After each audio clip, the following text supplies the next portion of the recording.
Sing to the moon. And I wish I could sing the whole song, but I can't. Probably more than likely because of copyright reasons. So I'm not going to have no strikes. But I will say this, though. I so love this show, David Makes Man. You know, a lot of people love the haves and have-nots. A lot of people love If Loving You Was Wrong. A lot of people love Queen Sugar. A lot of people love Greenleaf. But to me, I personally feel as though David Makes Man is the show that speaks to the experience of being a young black man coming of age in urban America. Even though it's in the South, still it's considered an urban community because, let's face it, they're black. So I'm going to give my review of the series premiere of David Makes Man. So stay tuned.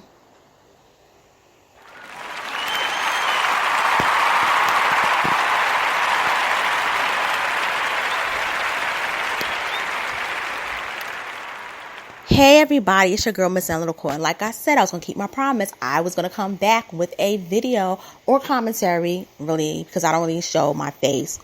So I was so excited about the premiere of this series called David Makes Man. It's from the creator, Terrell Alvin McCrary, who wrote the screenplay, who wrote Moonlight, okay? And it was adapted to this play that he wrote called In Moonlight, Black Boys. I believe it's called In Moonlight, Black Boys Look Blue. I believe that's the case. Correct me if I'm wrong, but I believe that was the title. But he is an Oscar winner writer, and I believe he also is a 2-time Oscar winner because they won for Best Picture. So he might have 2, but he definitely does have 1. But this story is, I think every young black man should watch this show. Regardless of how you feel about certain situations within the story, I think it is very important that everybody should look at it. Everybody should watch it, particularly young black men who are teenagers. So now I'm going to cut into my review for the series, for the series premiere episode. So David Makes Man is set in the state of Florida. I believe that it's in Miami. And David Makes Man is pretty much about a young guy. His name is David. And David is, believe it or not, even though they don't really speak about it in the first episode, David is a genius. He is a child prodigy. And David has a younger brother named GJ, and he has a mother named Gloria. And they live in this, where it's alluded that it's public housing, but we don't see images of where it says, welcome to this neighborhood, welcome to that neighborhood. But we know that it's for poor people. So, but the colors are very beautiful. It's very sort of like Miami-esque with the bright colors. I mean, the colors are beautiful, but what goes on is really horrible. So pretty much, David, how the series opens up, David has a dream. And he's dreaming. And when he wakes up, his brother's like, you got to go to school. You got to do everything. Let's get ready. So what I notice what David does a lot of times is that he washes his clothes every day. Unlike most people wash their clothes like once a week. They do a big bulk, or every 2 weeks they do like a real big bulk. David actually had washed his clothes like twice in the series of the first episode. So David makes sure his brother gets on the school bus, but he misses the bus that takes him to the magnet school. So as he's running, he gets on the bus, but he's not paying his whole fare, but he's telling the bus driver, I gotta get to school and so forth. The bus driver got an attitude, but he got an attitude not so much because he don't want to really pay the full fare. He got an attitude really because David is going to that magnet school. And the magnet school gets you into either a very excellent college, or it can get you into a prep school that can get you into an even more prestigious college. So David gets on the bus, and appears is this guy named Sky. And Sky first tells him, "What you doing looking down on the floor?" So he's like, "Oh, don't, no, you're not going to look at the floor. You're not going to look at the floor. You're going to hold your head up high." So to summarize the whole concept of that scene, Sky is sort of like a mentor to him. And Sky wants David to be better than him. So he rides on the bus for about like 2 minutes, and then when he gets off, Sky puts up his fist. It's like the Black Power symbol. But David doesn't see it. He doesn't turn around, which is very interesting. And there is a reason why. So what happens is he gets to school on time, and we meet Saren. Now, Saren has a very, very important part in David's life within the series. And I'm going to explain to you right now. Saren gets out of the car. Now, Saren is biracial. He has a white mother who's a redhead, and he has a black father. But we don't see his father get out the car. We see his stepdad get out the car. Now, the mother don't really even look at Saren. She's so busy focusing on the man. And the stepdad comes out, and Saren is so happy to see David. But when the stepfather approaches him, he does something that many people who probably saw it didn't probably catch it. He leans over and he says, "Saren." And he points to his cheek. And Saren is nervous. And David is there. So when he notices David is there, he backs away. And Saren is like, "Okay, I'm cool." So they get to class, and we're introduced to Dr. Woostrap, that's portrayed by iconic actress Phylicia Rashad. And Dr. Woostrap, she teaches history. She's a history teacher, but she might teach English also.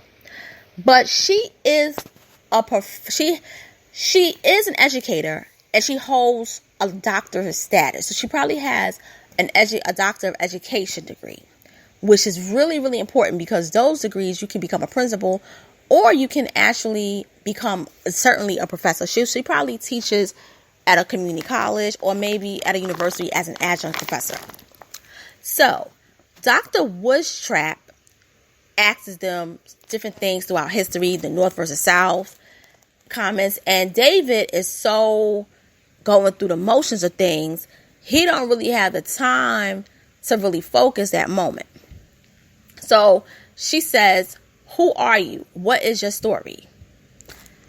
How are you going to know who you are if you don't know where you've been?"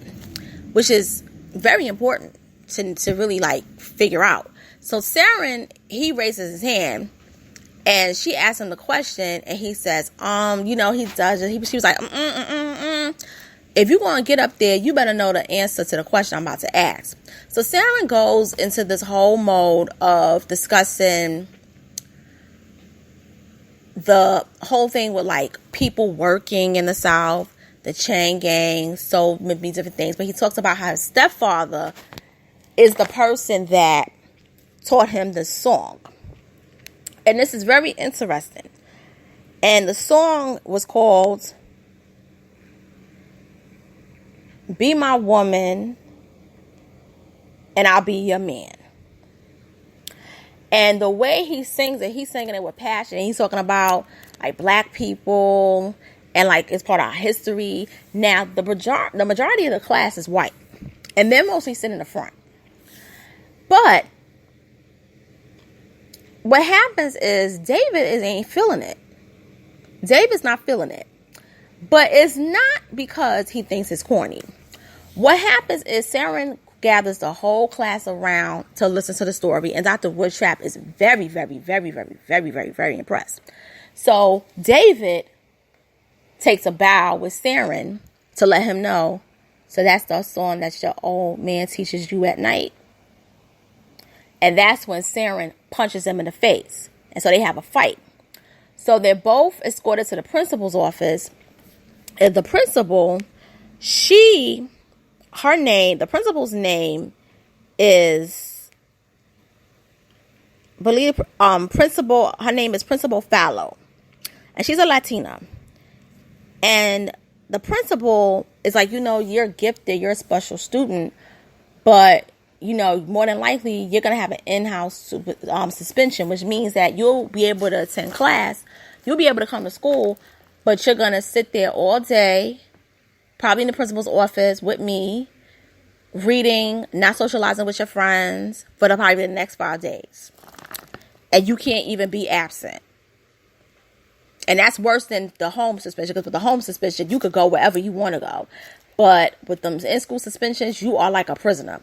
So Dr. Woodtrap feels very upset. She's very bad about it. She doesn't like the idea of that, because that could hold David back. So Principal Fallow, she's asking him about his family, about, how we're going to reach you. So he's like, well, the phone's not on. But then he's like, when the phone is on, the lights aren't on. So it's so many different things. But he doesn't lie to her. He really is telling the truth. So we get to the segment of them in the hallway. Now, this is when it gets very, very, very, very interesting, because they're communicating telepathically. And they're saying things like, why? Why did you lie? That's what Saren is telling David. And David's like, IDK. Like, I don't know. So Saren is like, you lied to the principal. Why didn't you just tell the truth? He was like, I'm sorry, man, but I didn't want to, I didn't want to tell you a secret. But Saren really wanted him to say something. He wanted him to let him know, like, why would you tell this principal, oh, you calls me a nigga, a wannabe nigga, and I'm saying that in the context because I'm biracial. But you're saying that, which wasn't the case. You said something alluding to the fact that I'm being molested by my stepdad. Saren wanted him to tell the truth, because that way it could have freed Saren of maybe not admitting it at the moment, but admitting it in private and having to speak to a social worker or the guidance counselor. So, school wraps up everything, and he walks home and he meets his friend Sky again. But before he meets Sky, he sees a tabby cat, orange tabby, beautiful cat, and the cat lives in a beautiful home. Now, the very interesting thing about the area where they live from the projects, because it is a project, is that there is like a gate, and the gate separates from the projects to the beautiful homes, which is like middle class. So Sky is like, why you didn't present? So he's like, nah, I didn't want to. And so David starts telling him all this stuff about the fight and everything. And so David's like, I had opportunities too and everything, but we don't really know just yet what it is. But Sky's like, listen here, I want better for you in life. You see those gates here, this fence, it's not to protect you. It's to protect them from what's going on here. So it's like a divider. And the way he's grabbing him and everything, it's like David is like, oh my God, like, dude, like, leave me alone. But however, David, whenever Sky talks to David, nobody really knows. Nobody really knows what's going on. And there's a reason to it. Now, when David's walking towards his building, he sees his brother JG getting into a fight with another local little boy. And this is where we meet Raynan and Shinobi. Now, these are the cast members They run the block. They run the crew. They sell drugs. They deal, Now, Rainen, he's not really a bad person. He's more of a misguided person. I would actually say Shinobi is more heartless. Shinobi don't give a damn. Like, Rainen is like, listen, I know you want to have a better life, but you're like the best lookout. And we need you. But he was like, nah, I already don't want to do it. So what they're trying to do is they're trying to recruit JG to be the lookout. And David don't really want JG involved in it either. Now, the little boy lost the fight. So because he lost the fight, he can't really be in the crew. But if you look at the little boy, he's a little nerdy little boy. Because when he walked away, after Shinobi gave him the pound, it's like he was walking like a squid. Oh, God. Which he's supposed to, because he's a little kid. He's not supposed to be a lookout and stuff. So pretty much we basically get to the house, and this is when we're introduced to Gloria. And this is when she says, "Hey, baby J," which I love how she says that. And then she's like, "What's the matter with you? What's going on with your face?" So she was like, did he get into a fight? And then he was like, nah, he was just scruffing around. So then she was like, well, how are you doing? So basically he tells her, I got into a fight. She was like, you fighting? She said, oh Lord, you got the same temper as me. So she go into like her background. So we get to know like she's been on the rough side. Like she looked sweet and quiet, but she ain't no pushover. So she goes talking about, we can't go through this anymore. Remember what happened last summer? How they came to our house? Social services? You trying to go through that again? Nah, She was like, I can't wait for us to get out of here. So she don't like the area at all. Now, we also learn that David has been in trouble before, but they are alluding to the trouble. We don't know what it was yet. And then she herself was in trouble. So both of them was in trouble. It could be the social services thing. It could be something different. So afterwards, she tells him, you got to take this money to Miss Elijah, because Miss Elijah babysits GJ. And this is when it's going to get a little bit controversial.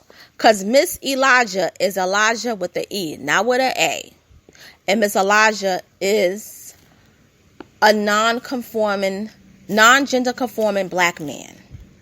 Okay?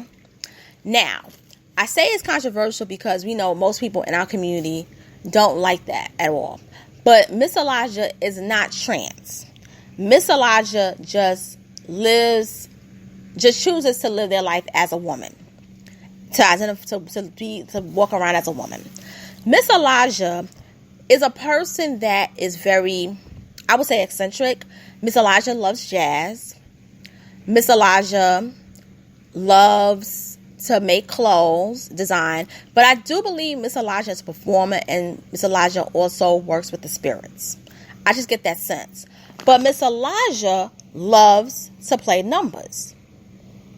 And he, because I'm going to keep it real. I ain't saying she. He likes to tell David about himself and remind him who he is and who he can be. But also let him know the last time when you delivered my numbers, it was late. Don't mess up. Turn it in on time. I'm doing a favor for Gloria, and I expect you to get your stuff right. So he don't bite his tongue, but he loves Gloria. That's his homegirl. And, it is what it is. But Elijah has a soft spot for Gloria and the kids. But I thought it was very interesting that he listened to jazz.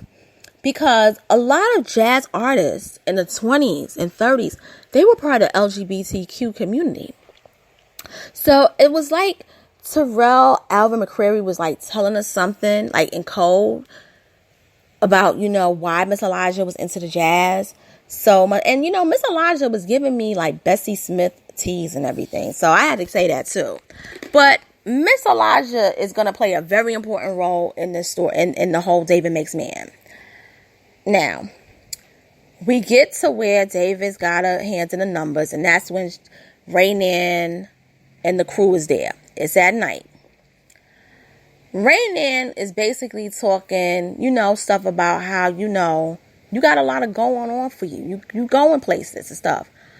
And, sometimes I wish I could be that guy.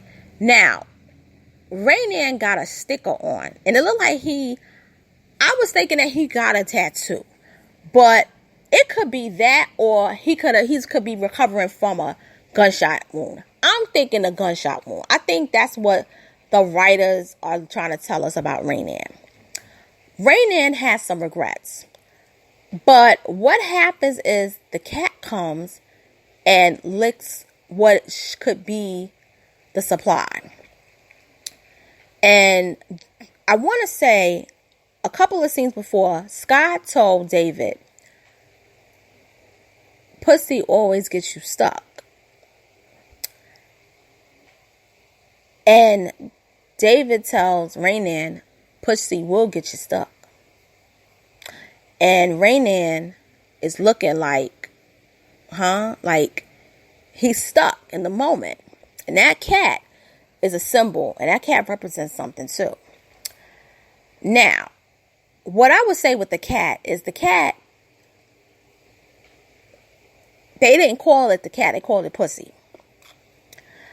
And if you notice, the cat lives in a beautiful home, but likes to play in the projects. And likes to distract people. And it's a distraction. It represents women. A certain kind of woman. That's what I believe it is. Now, we're going into the nighttime scene. And Sky is talking to David. And to be clear, this is when I realized this relationship is more than just friendship and so forth. He's speaking to him and he's talking about the moon. He's talking about all this other stuff. And David is just like, man, like, why you so hard on me?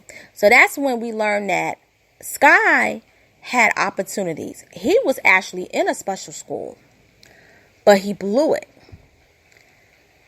And he blew it because he chose the wrong path. He chose to be on the block because that was where the money was. So based on David being 14, David's character is born in, like, I would say 2004.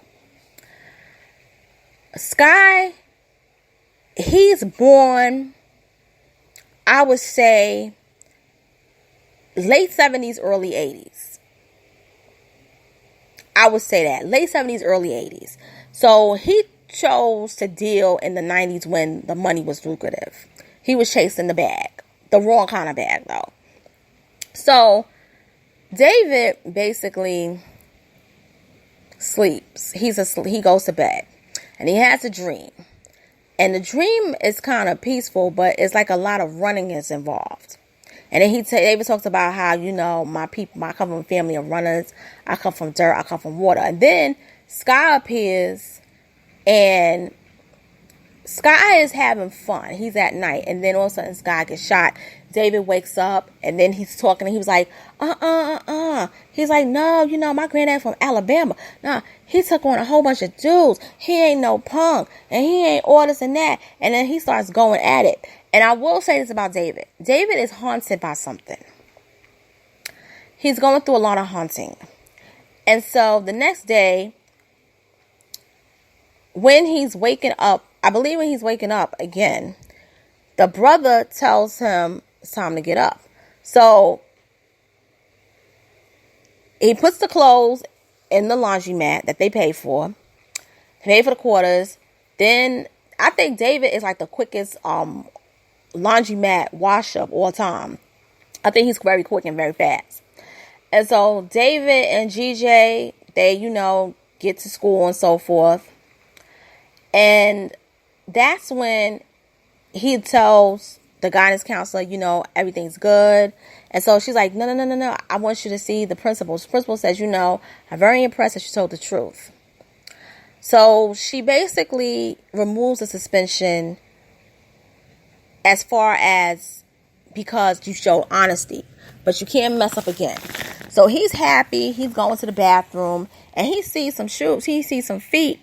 He opens up the door in the bathroom stall and he sees Saren. Whole bunch of bruises on his chest area and arm area. Saren is abused. Okay? And Saren is being molested. Let's just keep it real. And Saren is being molested by the stepfather. And Saren, I will say, fought back, which is why those bruises happened. I believe that the stepfather married the mother to get to the boy. And when I saw that, it was such a hurting thing. Because Saren, let me stop. Saren, his character is so sweet. He's good-hearted.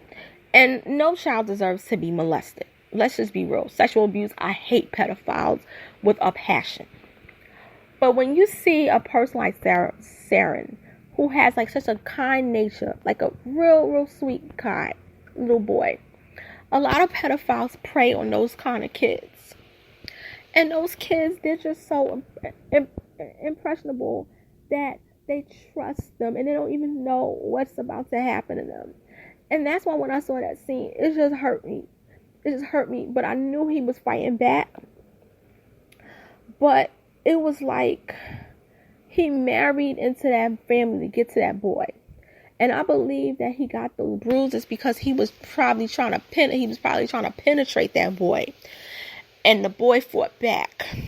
So what I believe what was going on initially before that scene, that incident, it was just some touching that happened. Because I'm a real person. I'm going to keep it real. But when it was opening to the next level, because he was grooming him for it, it was like, no, enough is enough. Enough is enough. And I believe Saren fought back. And I believe that the stepfather got some marks too. So David is looking like, I want to help. He was like, no, don't touch me. Because remember, I can't trust you because you dissed me. You dissed me by making fun of by like calling out what was going on. Instead of just asking, hey, what's up? You're my best friend. Why would you do that? So David is just done. He's like, yo, I can't take it no more. He goes home. He's in the hood. And who pops up? Sky. Fourth time he pops up. Now, when he's popping up, he's like, yo, what's going on with you? Why are you acting like that? He's like, my friend is getting beat up by his stepfather. He don't have anybody. So then he was like, don't worry about him. You can't worry about everybody. You gotta look out for yourself. He's like, no. He was like, my friend don't have anybody. And I don't have anybody either. Where was you when I needed you? So he's like, listen, I'm still here. He's like, no, you're not. And he lets him know, you're dead. So he lets him know he's dead. But what is also alluded is that we come to revelation that Sky is David's father. So this man is his father. And this is where we see the connection between David and Saren and why David is so shaken by this, because Saren is being abused. Saren is being abused by a man who's a father figure. He don't have his own father either, but we don't know what happened. But David's father is dead through violence. And Saren is going through violence. And you can see everybody is like, they looking at David because they're like, David, you bugging out. But David's not bugging out. David is being haunted by a spirit, and that's the father. And the reason the father is trapped, or he may not want to leave this plane because he has to save David from the same thing that happened to him. And I have to say, that first episode was everything.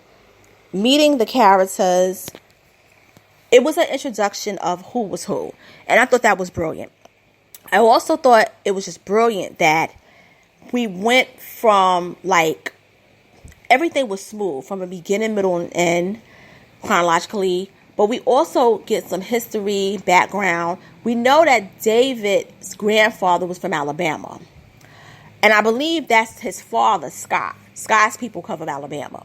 But I believe Gloria's people are from the Caribbean.